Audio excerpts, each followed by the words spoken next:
D-Lo 404 Boxing. All right, y'all. I want to talk about Roy Jones Jr. and his stance or his position on how he sees Errol Spence Jr. and Terrence Crawford, or how he sees, more particularly, Errol Spence Jr.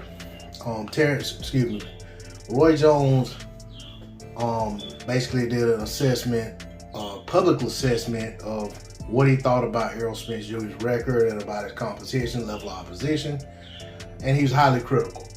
A lot more critical than I personally would be. A lot more critical than a lot of people are. Even some of the most diehard Terrence Crawford fans probably aren't that critical of Errol Spence's record, or maybe they are. I don't know.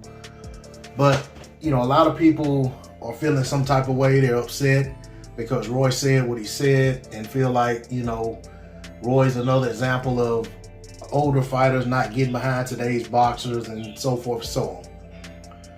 Well, my take on that is this. I can understand why a lot of boxers from bygone eras are not behind today's fighters. These guys actually fought.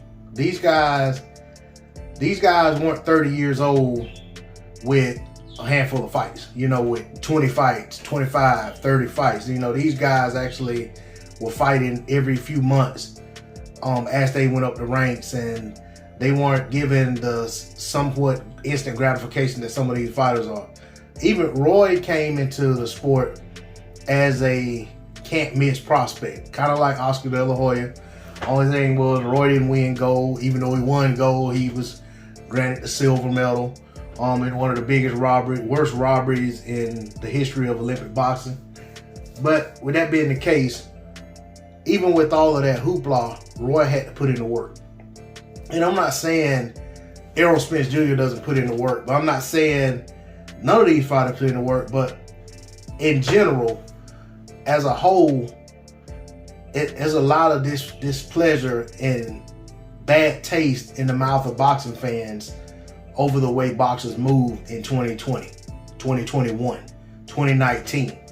And it's not just the boxers, it's the way the sport is moving. It's the way the movers and shakers, the power brokers in the sport are moving the sport along.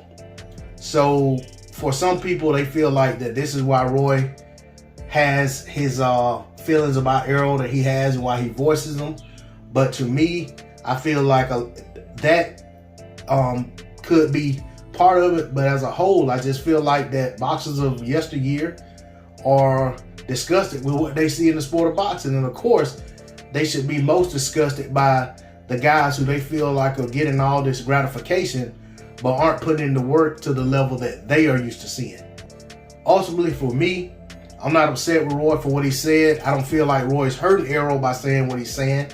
The people who are behind Errol aren't going to not be behind Errol because of Roy's opinion. Just like if you weren't rocking with Errol, you're not going to get behind him because Roy says he's that guy. You know, but I do feel like some other people feel some type of way because he's not saying the same things about Terrence Crawford. And, you know, that's just his perspective. That's his prerogative. And he looks at it how he looks at it. None of us see two things the exact same way. You know, and that's just how it is. Perspective is everything. And I'm going to do some more videos behind this one. I'm going to talk about perspective. D-Lo 404 Boxing. Like, share, comment, subscribe. I'm out. Peace.